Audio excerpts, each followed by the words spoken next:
Determine if the table is proportional. Show your work to earn full credit. I'm going to line this up so we can have enough space. And then I will label our x and y values. So in a table like this, the x is at the top. So this top row, those are the x values. And then the bottom row, those are the y values. Now this is tricky because this is opposite of our formula. So the table is x and then y, and the formula is y over x. We have to pay special attention when we complete these problems when we have a horizontal table. All right, so now I grab the scribble and I'm going to fill in the information that I gather from the first point. So the y value is 5.0544, and then the denominator is the x, and the x is the 1.08. So you'll notice it's completely flipped of this. So this was 1.08 at the top, and the 5 at the bottom. This has the 5 at the top and the 1.08 at the bottom. All right, now we're going to divide. So I have the 5.0544 divided by 1.08. And the only thing we need to check is the number on the outside. If there's a decimal, we have to move it. So I'm going to move it twice to the right. So then I also need to move this decimal twice to the right to keep that fraction equivalent. It's as if we're multiplying by 10 twice, or actually multiplying the numerator and the denominator by 100. As long as you multiply the numerator and the denominator by 100, which is what we're doing when we're when we're moving the decimal twice to the right, then you keep the fraction equivalent.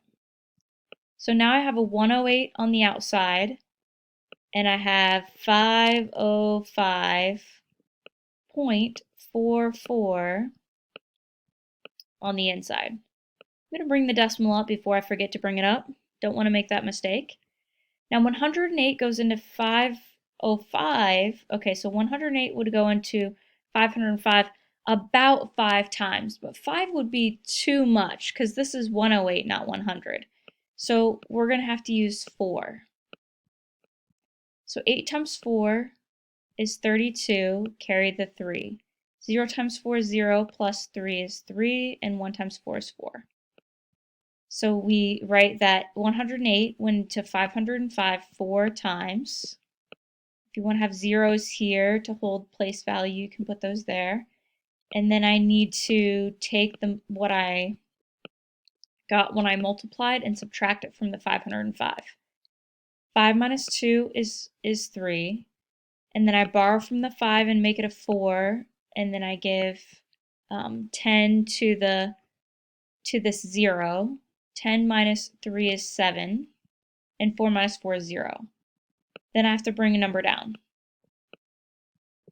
Well, 108 probably goes into 734 7 times. You know, sometimes 7 times 8 is 56. That might actually be too much because of this 8 part. So let's try actually 108 times 6 and see what we get. All right, 6 times 8 is 48. 0 times 6 is 0, plus the 4 gives us 4. 1 times 6 is 6. Okay, so if you think about it, 648 plus 108, that's going to be more than 734. So 6 is going to be enough. So we write 648 here, and then I subtract. So I can't do the 4 minus 8 or the 3 minus 4, so I'm going to have to borrow from this, make it a 6. Make this a 13, borrow from that, make it a 12. And then we make this a 14. So then 14 minus 8, we get 6. 12 minus 4, we get 8. And then 6 minus 6 is 0. And then I bring down the 4. All right, 108, I think, can go into 864 8 times. Yeah, because 8 times 8 is 64. That'll work.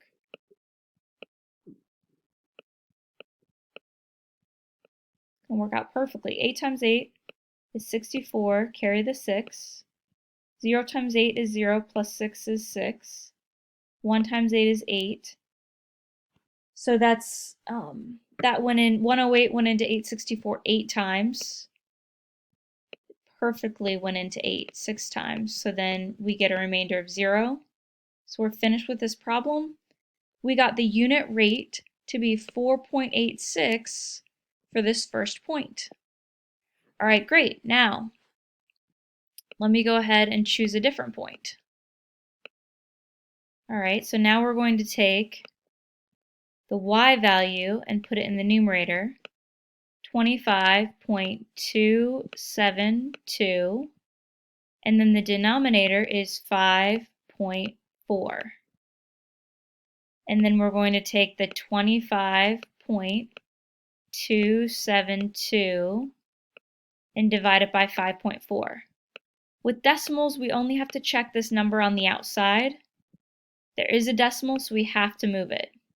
If you move the decimal here, we're going to have to move the decimal here. So we end up really having a 54 on the outside. And then on the inside, the decimal ends up between the 2 and the 7. And I'm going to bring this decimal up to the top. Now, if the unit rate is the same throughout, this example is going to have the same unit rate as this example. So I'm going to use that knowledge. And I'm going to say, well, I'm going to guess that 54, if it has the same unit rate as this unit rate, would go into 252 4 times. So I'm just going to use that knowledge to try to help me with this next division problem. 4 times 4 is 16, carry the 1. 5 times 4 is 20, plus 1 is 21. Yeah, that is correct.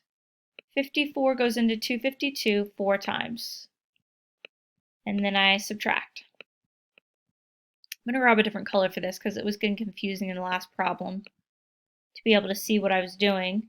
So I'm going to borrow from this, make it a 4, and this becomes 12. 12 minus 6 is 6. 4 minus 1 is 3. 2 minus 2 is 0. I bring down the 7. All right, I'm going to use my knowledge again. If the unit rate's the same, the next number needs to be a 6. So let's try and see what we get when we take 54 and multiply it by 6. Let's see if it will get us close to 367. 4 times 6 is 24, carry the 2. 5 times 6 is 30, plus 2 gives us 32, 324. Yeah, and if I added 50 to that, it'd be about 70, so that'd be too much. 370 would be too much, so 324 is the right number. So I'll put a 6 up here. And then 7 minus 4 is 3, and 6 minus 2 is 4, and 3 minus 3 is 0, and I bring down the 2.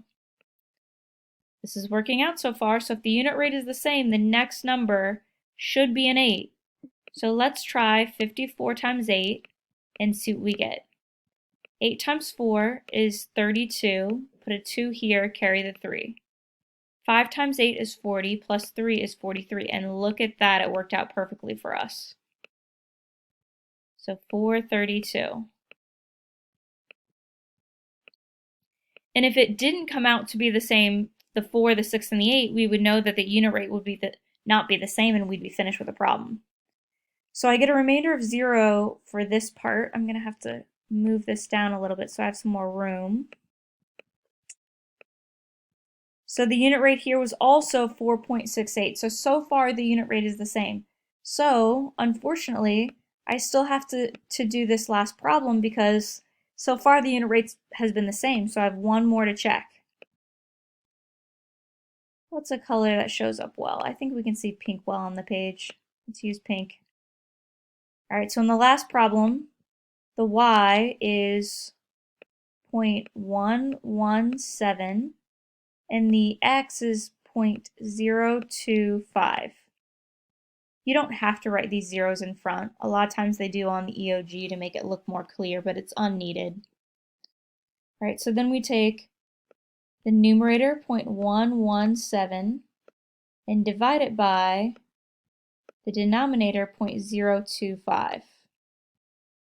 And when you're working with decimals, you only have to check the number on the outside. If there's a decimal in the number on the outside, you need to move it. So 1, 2, I have to move it 3 times. So I also move this 3 times. So that's like multiplying each of these by 1,000 because you multiply by 10, by another 10, by another 10. All right, so we end up with, and I'm going to go ahead and shift this downwards. We end up taking 117 and dividing it by 25 because we moved the decimal all the way over.